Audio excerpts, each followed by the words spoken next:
هذا حديث عظيم وقاعدة جليلة من قواعد السعادة في الحياة الدنيا، وهذا إرشاد نبوي كريم فيه فهم عميق لكيف يعيش الإنسان في هذه الدنيا، وهو يرى اختلاف الناس في درجاتهم في الدنيا. فهذا أحسن نظر تنظر به إلى الخلق وأنت تعيش مع الناس.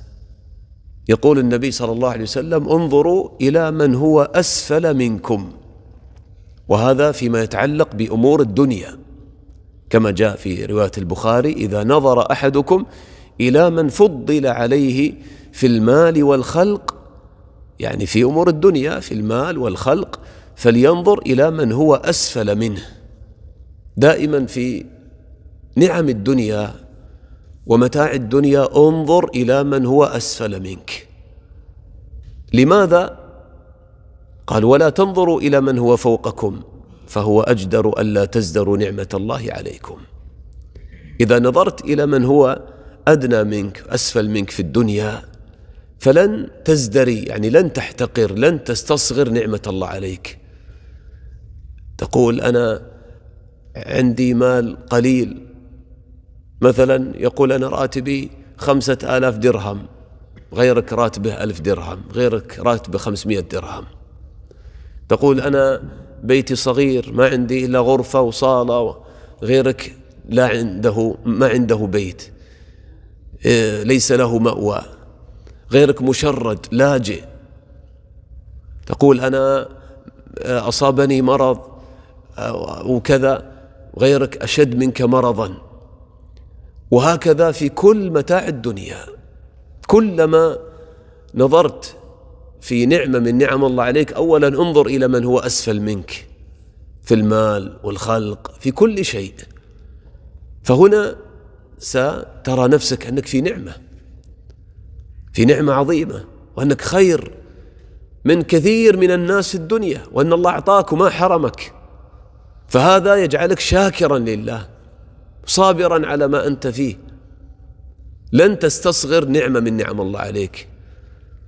أما إذا أشغلت بالك في النظر إلى من هو فوقك في أمور الدنيا، تقول: أنا ما عندي، فلان عنده ملايين وأنا ما عندي، فلان عنده سيارات وأنا ما عندي، فلان انظر إلى قصره وبيته وأنا بيتي ضيق، وهكذا لن تشعر بطعم السعادة أبدا. ستكون دائما في كل حالك ضيق الصدر، مشتت القلب، تشعر أنك مبخوس الحظ، ناقص النصيب في الدنيا، وأن الله ظلمك، وأن الله ما أعطاك، وأنك محروم. وهذه هي الشقاوة في الحقيقة. ليست السعادة كما يظن بعض الناس بعطاء الدنيا، ليست السعادة بالمال الكثير، وإنما السعادة بالقناعة، كما قال النبي صلى الله عليه وسلم: قد أفلح من أسلم ورزق كفافا وقنعه الله بما آتاه. طيب كيف تقنع بما آتاك الله؟ انظر إلى من هو أسفل منك، تقنع وتشكر تصبر. ولذلك جاء في رواية كما ذكر بن حجر رحمه الله تعالى في الفتح، أنه في نسخة عمرو بن شعيب عن أبيه عن جده، يعني عبد الله بن عمرو بن العاص، قال عن النبي صلى الله عليه وسلم: خصلتان من كانتا فيه كتبه الله شاكرا صابرا، من نظر في دنياه إلى من هو دونه فحمد الله على ما فضله به عليه، ومن نظر في دينه إلى من هو فوقه قال فاقتدى به. بهذا تكون شاكرا صابرا لنعمة الله عليك، بهذا تقنع، بهذا تشكر. فهذا توجيه نبوي عظيم جدا. الآن كم من الناس من يدخل في قلوبهم الحسد بسبب أنه ينظر إلى من هو فوقه، مثلا في عمله وظيفته، ينظر هذا حصل ترقية، هذا راتبه أعلى مني، هذا أصبح مديرا وقد جاء بعدي. لا مانع أن تطلب حقك بالطريقة المشروعة.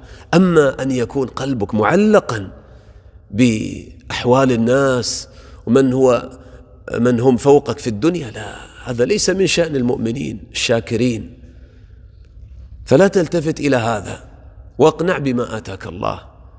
لا شك أنك أنت حالك في الدنيا حالك خير من كثير من الناس الدنيا، إذن لماذا تجزع؟ لماذا ما تشكر؟ فهذا يجعلك شاكرا لله تعالى، سعيدا في الدنيا، قنعا بما آتاك الله تعالى. انظروا إلى من هو أسفل منكم ولا تنظروا إلى من هو فوقكم فهو أجدر ألا تزدروا نعمة الله عليكم. وفي الرواية الأخرى كما عرفنا: إذا نظر أحدكم إلى من فضل عليه في المال والخلق فلينظر إلى من هو أسفل منه. هذا في أمور الدنيا. أما في أمور الآخرة العكس تماما، وهذا يفهم من الحديث أنه قال: إذا نظر أحدكم إلى من فضل عليه في المال والخلق فلينظر إلى من هو أسفل منه. مفهوم المخالفة يعني إذا نظر أحدكم إلى من فضل عليه في الدين فلينظر إلى من هو أعلى منه. لماذا؟ حتى يقتدي به ويتشبه به وينافسه في الخير، كما قال تعالى: وفي ذلك فليتنافس المتنافسون. إذا نظرت إلى من هو أعلى منك في الدين تقول: هذا يحافظ على الصلوات، يحافظ على السنن، هذا صحبته رأيته يقوم الليل، هذا يصلي الضحى كثيرا، هذا يصوم الأيام الفاضلة الاثنين والخميس والأيام البيض، لماذا أنا لا أقوم ولا أصوم؟ هذا يحفظ القرآن، لماذا ما أحفظ القرآن؟ هذا يطلب علم، لماذا أنا ما أطلب العلم؟ هكذا تنافس في الخيرات. هذا يتصدق بمال كثير، إذن أتصدق أنا بقدر ما عندي. هكذا كان الصحابة رضي الله عنهم لا يلتفتون إلى الدنيا والمنافسة فيها أبدا، بل يتنافسون فيما عند الله. كما في وقع كثيرة، مثلا في غزوة تبوك عندما حث النبي صلى الله عليه وسلم الصحابة على الصدقة، عمر رضي الله عنه قال: فوافق ذلك مال عندي، فقال: الآن أسبق أبا بكر، الآن أسبق، اليوم أسبق أبا بكر. شوف تنافس، ليس في قلب حسد على أبي بكر أبدا، لكن هذه منافسة شريفة في الخير. اليوم أسبق أبا بكر. فجاء عمر رضي الله عنه بنصف ماله إلى النبي صلى الله عليه وسلم، مال كثير. ماذا تركت لأهلك؟ قال: تركت لهم مثله. فجاء أبو بكر رضي الله عنه أيضا بمال كثير، فقال له النبي صلى الله عليه وسلم: ماذا تركت لأهلك؟ قال: تركت لهم الله ورسوله. قال: والله لا أسابقك بعدها أبدا. يعني عرف الفضل لأهله. المقصود أنه هكذا ينبغي علينا أن نتنافس على الخيرات. فدائما انظر إلى من هو أعلى منك في أمور الدين. أما إذا نظرت إلى من هو أسفل منك في أمور الدين لن تتحرك، لن تنافس، لن تسارع إلى الخيرات. أقول خلاص أنا الحمد لله حافظ على الصلاة غير ما يصلي، فستبقى على ما أنت عليه، لن تزيد في طاعتك في النوافل في المستحبات أبدا. لماذا؟ لأنك تنظر إلى من هو أسفل منك. وهذا النظر أيضا من أسبابه الرفقة. يعني كيف ينظر الإنسان إلى من هو أسفل منه أو إلى من هو أعلى منه؟ إذا رافق أصحابه، فلا ترافق أهل الدنيا تجعلهم أصحابك فيتعلق قلبك بما عندهم. رافق الأخيار، أهل الاجتهاد، أصحاب الهمم العالية. فإذا رافقت هؤلاء دائما تنظر إليهم وهم يسارعون الخيرات، هذا يجعلك تقتدي بهم، تشجع على الأعمال الصالحة. فأيضا مع النظر نقول هذا النظر من أعظم أسبابه الصحبة الصالحة. إذا صاحبت أهل الدين هكذا تكون مثلهم، تتشبه بهم ويعاونونك على طاعة الله تعالى، يعينونك عليها. إذن هذا حقا يعني حديث في الحقيقة يعني من أعظم الأحاديث في أسباب السعادة في الدنيا، حتى جعله الشيخ بن سعدي رحمه الله تعالى في رسالته رسالة قيمة على وجازتها، لكن أنصح أن يقرأها كل مسلم ومسلمة. نحن قرأناها فيما تقدم في مثل هذه المجالس، الوسائل المفيدة في الحياة السعيدة. ذكر من هذه الوسائل هذا الحديث، جعل هذا الحديث قاعدة ووسيلة من وسائل تحصيل السعادة في الدنيا. بدون هذا النظر لن تسعد. فمن أراد صلاح نفسه وزكاتها فعليه بهذا النظر دائما في حياته الدنيا، يكون مرتاح البال، مطمئن القلب، شاكرا راضيا. لأن الإخوة السعادة الحقيقية تكمن في الرضا بالله. عندما تكون راضيا بما آتاك الله وترضى عن الله وبالله تعيش أحلى حياة. انظر إلى حال فقير ما عنده شيء، ممكن يأكل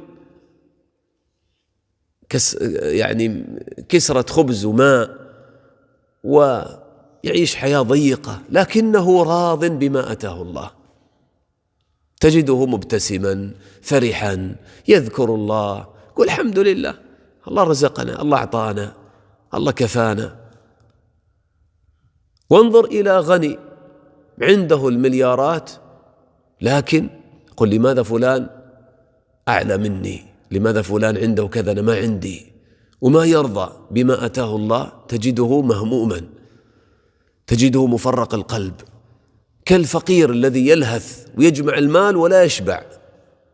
فانظر إلى الأول أسعد منه في الدنيا لأنه راض بالله. حقا هذه كلمات السعادة عندما تصبح تقول رضيت بالله ربا وبالإسلام دينا وبمحمد صلى الله عليه وسلم نبيا. تقولها في الصباح في المساء، ترضى بالله. حتى قال النبي صلى الله عليه وسلم ذاق طعم الإيمان من رضي بالله ربا. فكيف ترضى بالله ربا؟ من وسائل، كيف ترضى بالله ربا؟ من وسائل الرضا بالله هذا الحديث. إذا نظرت إلى من هو أسفل منك في الدنيا سترضى بالله. فهذا يجعلك تحصل على الرضا الذي هو سر السعادة في هذه الدنيا. رضي الله عنهم ورضوا عنه، هذا أعظم نعيم في الجنة، ورضوان من الله أكبر. فهو نعيم معجل وجنة معجلة في الدنيا قبل الآخرة.